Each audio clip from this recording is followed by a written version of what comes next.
목동의 냄새는 어떻습니까? 목동의 냄새는 사실 여러 가지 뭐 지역적으로, 입지적으로 보면 뭐 강남에서 먼다고 평가할 수 있는데 그런 냄새는 되게 좋은 곳이에요. 기억은 굉장히 좋은 곳입니다. 왜냐하면 목동 자체는, 그러니까 대치동도 되게 훨씬 좋은 학군이잖아요. 그쵸? 더 좋은 학군인데, 일단은 사람이 다니기에 좋아요. 내가 막 유흥을 즐기기 하기에는 좀 심심할 수도 있어요. 왜냐면 그런 게 좀 적거든요. 주점이나 이런 것들이 굉장히 적어요. 근데 그냥 가족들이 편안하게 조금 이렇게 산책도 하고 공원도 이용하고 하기에는 되게 좋은 게, 좀 치안도 되게 안정적이고, 이제 아파트 단지로 둘러싸여 있으니까. 그리고 유흥시설이 거의 없다 보니까 유흥시설이 많을수록 그런 걸 이용하는 사람들이 많이 다닐 거 아니에요. 술 취한 사람들, 외부인들 다니는데, 여기는 외부인들이 오는 곳이 아니기 때문에 편의점을 가면 담배 사는 사람도 별로 없어요. 보통 편의점의 가장 큰 매출이 담배잖아요. 네. 술. 근데 그런 거 사는 사람이 없고, 보통 편의점은 막 12시, 1시 되면 막 빠글빠글 하잖아요. 다 문 닫았기 때문에 사 먹는 사람이 있는데, 여기는 동네 편의점이 한 11시 되면 사람이 없어요. 그러니까 학생들이 다니고, 학생들이 안 다니는 시간에는 사람이 안 다녀요. 그러니까 11시, 12시 이후로는 학생들만 이제 늦게 공부하고 다니는 애들 빼고는 다니는 사람이 없어요. 어디 유흥가 이런 데 있는 편의점들은 이제 새벽에 초코우유 먹는 여자애들, 남자애들 많거든요. 침 뱉고 담배 꽁초 많고. 근데 여기는 담배 꽁초 이런 게 거의 없어요. 거의 없고, 그러니까 왜냐면 음료수만 사 먹고 애들이. 그러니까 그런 것도 이제 거의 없고, 그리고 이제 자전거, 제가 아까 여의도까지 30분만 갔다고 했잖아요. 그 도로가 너무 잘 돼 있어서, 목동 같은 경우는 그 계획된 신도시다 보니까 그 동네 단지마다 갈 때마다 그게 다 자전거 도로 다 이어져 있어요. 그러니까 모든 1단지부터 14단지까지 자전거 도로를 통해서 안전하게 갈 수 있어요. 그래서 저희 딸도 지금 학원 혼자 다니거든요. 왔다 갔다 해요. 자전거 타고 혼자 다닙니다. 근데 제가 만약에 대치동이었다면 혼자 못 보냈을 것 같아요. 대치동 학원을 가면 좁고 자전거를 타고 다니는 그런 곳은 아니에요. 되게 교통량도 엄청 많고, 오토바이 엄청 다니면서 이렇게 안전하게 스스로 어린애들이 다니기는 쉽지 않아요. 무조건 라이딩을 해야 됩니다. 그래서 여기는 그러니까 편하게 이제 보낼 수 있고, 자전거길이 너무 잘 돼 있는 게 저는 사실 되게 좋아요. 왜냐면 자전거 타고 가족끼리 다니는데 기분 좋거든요. 가족끼리 자전거 타고 이렇게 저녁 때마다 스트레스마다 한 번씩 다니는데. 가족이 자전거를 다 타요? 네, 3명 다 타고 다닙니다. 예, 자전거를 타고 뭐 한강까지도 갔다 오고. 그러니까 제가 아까 3명이 다 타가지고 저 혼자 가는 게 아니라 여의도나 불꽃 놀이 축제 했잖아요. 작년에 불꽃 축제 했을 때 저는 차가 막히잖아요. 일대가 엄청 막히기 때문에 저희는 자전거 타고 갔어요. 자전거 타고 보고 오고, 자전거 타고 오고. 노일섬 같은데 뭐 콘서트가 있으면 저는 자전거 타고 보고 오고 뭐 그런 식으로 이렇게 이용할 수 있는 공간들이 좀 있어서 그런 냄새가 좀 있고, 확실히 학생들의 그런 수준이 좀 다르다는 걸 느끼는 게, 제가 뭐 경기권에 완전히 학군이 좋지 않은 곳에 갔는데 가면 장난이 아닙니다. 막 담배 피우는 애들 엄청 많고, 막 주변이 너무 정의가 없고, 막 학생들 표정만, 얼굴만 봐도 저렇게 학교를 다녀도 돼? 할 정도로 막 꾸민 게 있잖아요. 뭐 되게 막 학생답지 않게. 그냥 다 노는 애들처럼 보이는 거예요. 근데 이제 제가 목동에 처음 이제 왔을 때 이제 가장 인상적이었던 거는, 편의점을 딱 보는데 편의점에서 라면을 누가 학생이 먹고 있는 거예요. 근데 라면 먹으면서 옆에 문제집이 있더라고요. 라면 먹으면서 문제집을 풀고 있더라고요. 문제집을 풀고 공부하면서 라면을 먹더라고요. 그리고 어떤 애는 버스 정류장에 앉아 있는데 버스 정류장에서 공부하고 있는 애들 꽤 많아요. 앉아서 공부를 이렇게 하고 있어요. 그러니까 자녀 키우기에는 좀 좋구나. 왜냐면 그래도 유해한 환경에 노출될 확률이 굉장히 제한돼 있으니까. 그리고 목동은 이제 PC방도 거의 없어요.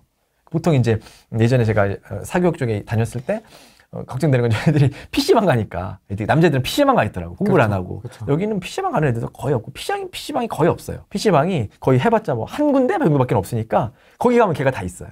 왜냐면 다른 데는 없거든요. 그러니까 그런 것들도 노출될 확률도 좀 적고, 그래서 또 라이딩 한다고 생각하지만 라이딩 하는 게 되게 힘들어요. 왜냐면 동선이 딱 맞지 않기 때문에 라이딩을 해보시면 거의 맞벌이는 할 수가 없어요. 왜냐면 한 학원하고 중간에 텀이 막 2시간 공부를 해요. 근데 왔다 갔다 하는데 뭐 1시간 30분 걸리면 또 왔다 또 가야 되거든요, 바로. 그러니까 애매하니까 그 주변에서 시간을 보내야 돼. 2시간 더 끝날 때까지. 그러니까 2시간을 그러니까 학원은 2군데 가더라도 거의 한 7, 8시간 동안 부모님이 한 명이 희생을 해야 됩니다. 라이딩 하려면. 그러니까 굉장히 어렵죠. 근데 저희는 이제 대부분 중학교, 초등학교 고학년마다 다 자전거 타고 다녀요. 라이딩을 할 필요가 없어요. 왜냐면 자전거 길이 잘 돼 있기 때문에 그냥 지들끼리 타고, 자전거 보관소도 다 잘 돼 있어요. 자녀 다 장성하면 이제 학군지에 굳이 머무르지 않아도 되는 시기가 오지 않습니까? 그럼 그때는 계획이 어떻게 되세요? 뭐 조금 먼 미래긴 하지만 모르겠어요. 저희 와이프한테도 그러니까 제가 원래 사실은 중간에 목동에 살다가 온 이유가 사실은 그래도 큰 평수에 살 수 있기 때문에 방도 4개 이상이고 화장실도 더 많고 그러면 이제 여유 있게 살잖아요. 같은 재건축이라도 몸데크 느낌이 좀 안 들거든요. 그래서 선택한 것도 있는데 중간에 이제 매수하고 있다가 압구정에 갈 기회가 돈이 제가 또 벌어가지고 압구정을 가려고 더해서 가려고 딱 하는데 이제 그때 그 대출 규제 금지가 돼가지고 15억 이상 대출 금지돼서 못 갔어요. 대출이 아예 안 되니까. 근데 현금으로 다 가는 게 아니잖아요. 그래서 못 가서 하고 했다가 지금 뭐 다른데 그걸로 결국 다른 주택을 투자하고 뭐 양쪽으로 투자를 하고 있는 상황인데 저희 와이프한테 좀 팔고 좀 더 좋은 강남이나 이런데 나중에 한번 이동하는 거 어때? 라고 이제 더 좋은 쪽으로 이동하는 거 어때? 라고 이제 물어보면 와이프 얘기로는 가고 싶진 않대 이제는. 왜냐면 뭐 친해졌고 백화점에도 뭐 인프라가 있어가지고 근데 사업을 해서 강남 쪽이나 이런 쪽을 많이 왔다 갔다 해야 되는 분들은 이동을 하실 거예요. 그러니까 내가 활동하는 그러니까 강남을 뭐 친구 사업을 한다거나 어떤 이유 때문에 왔다 갔다 해야 되는 분들은 여기 살기 좀 불편할 수도 있죠. 머니까 강남에. 그래서 가야 되는 분들은 가고 그게 아닌 분들 아까 40평 50평 이런 분들은 신축이 되면 그냥 눌러 사시는 토박이들도 좀 많이 있을 것 같아요. 저 같은 경우도 모르겠어요. 어떻게 될지는 좀 모르겠지만 이사 갈 수도 있고 안 갈 수도 있고 근데 지금은 계속 재건축이 안 되고 계속 구축이라면 갈 수도 있죠. 신축을 찾아서 어차피 연수를 다 채웠기 때문에. 그래서 갈 수도 있지만 재건축이 된 이후의 모습이라면 굳이 강남 쪽을 왔다 갔다 해야 되는 게 아니라면 굳이 또 가서 이 정도를 또 어딜 찾나 이 정도 금액을 어딜 또 찾나 라는 생각이 또 들 수도 있을 것 같아요. 그러니까 예전에는 목동에 있을 때 떠나는 사람이 되게 적었거든요. 목동이 가장 비쌀 때 가장 신축이었을 때. 그러니까 이게 다시 신축이 된다면 부자들한테도 메리트 있는, 그러니까 뭐 50억, 뭐 100억 이상 자산가한테도 여기도 뭐 60억, 70평 아파트가 많지는 않잖아요. 하이페리온 정도밖에 없는데 그런 데가 이제 생기게 된다면 그 사람들이 나가는 걸 붙잡을 수 있는 요소가 좀 있지 않을까라는 생각도 들어서 목동을 만족하고 그냥 계속 거주하는 분들도 굉장히 많으세요.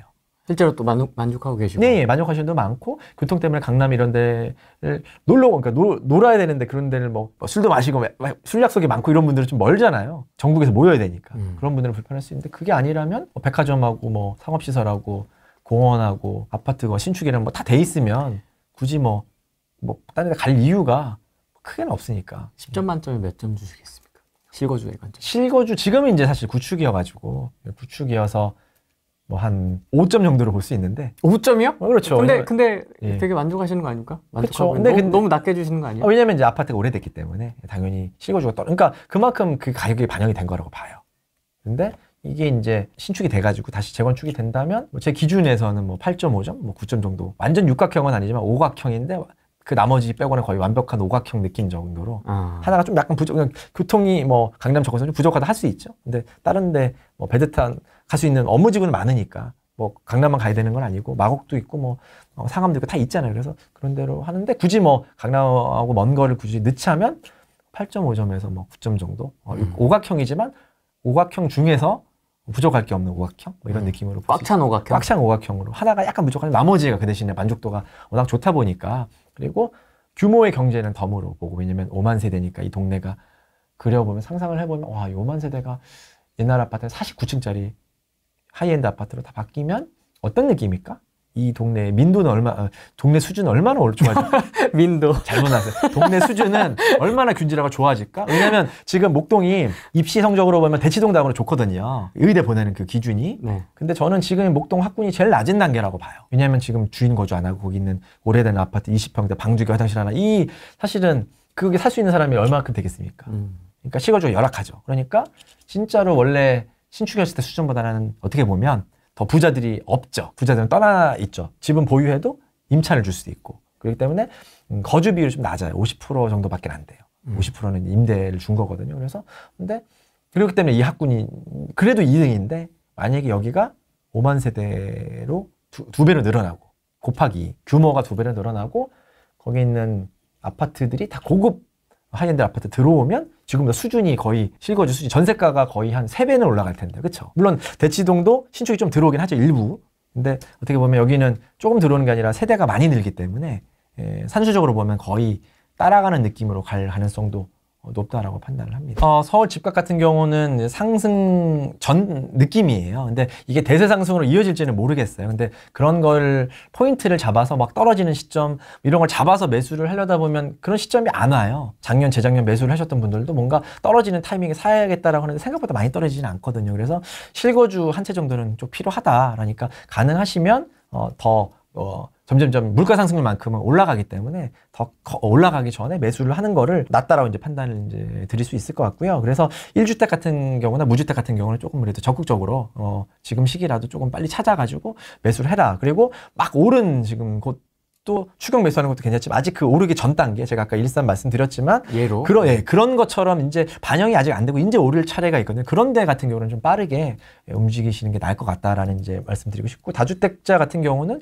여러 채보다는 그래도 한 채 정도 줄여가지고 가면 갈수록 규제가 많기 때문에 그렇게 가는 게 좀 유리한 포지션으로 갈 수 있을 것 같다라는 말씀드리고 마지막으로 드리고 싶은 얘기는 이제 저희 상담 오셨을 때 타이밍을 놓치신 분들이 많아요. 그런 게 고민하다가 근데 그런 분들이 고민하는 이유 중에 상당 부분이 미디어나 이런 매체나 유튜브 이런 데서 폭락한다는 걸 너무 많이 보니까 뭐가 지금 폭락하다고 느끼고 있는 것 같아요. 뭐가 내년 상반기에 폭락이 온다. 왜냐하면 그걸 자극적으로 폭등도 마찬가지지만 그렇게 자극적으로 조회수를 위해서 하시는 분들 너무 많아가지고 그걸 보고 이게 떨어진다고 얘기를 하는데 어떻게 될지 모르겠고 두렵다라는 분들이 좀 있으셨는데 그런 걸 너무 믿지 마시고 이렇게 현장의 경험이 있고 빠르게 갈 수 있는 분들 이런 분들에게 좀 도움을 받으시는 게 오히려 낫다. 그래서 지금 같은 이런 프레이 TV 같은 채널 너무 좋잖아요. 왜냐면 이렇게 저도 자극적으로 합니다. 예, 자극적으로 하지만 그래도 거짓으로 하는 건 아니니까. 왜냐면 실제 투자하시는 분, 초대하시는 분들 보면 실제로 이제 현장에 있으신 분들이 많으시더라고요. 그분들이 이제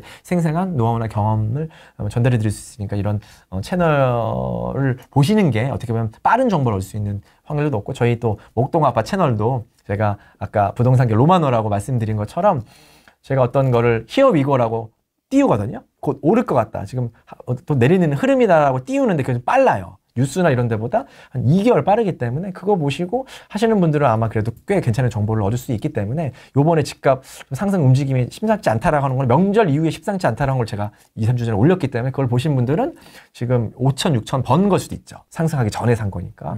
그렇죠? 목동도 지금 훨씬 더 많이 올랐기 때문에 그때하고는 지금은 최소 5천 정도 차이 납니다. 그러니까 저희 채널도 많이 좀 봐주시고 후랭이 TV도 많이 봐주시면 진짜 생생한 정보를 많이 받을 수 있지 않을까. 그래서 너무 폭등이나 폭락이나 자극적으로 하시는 것보다는 그래도 좀 객관적으로 서로 폭락, 폭등 이런 얘기를 좀 버무려서 객관적으로 하는 곳에 정보를 그런 곳에서 정보를 얻으시는 게 좀 도움이 되지 않을까, 실제적인 도움이 되지 않을까 생각하고 있습니다. 다음번에 이제 또 와야 되는 거예요. 개인적인 투자 이야기. 나 이렇게 벌었다 이런 거 있잖아요.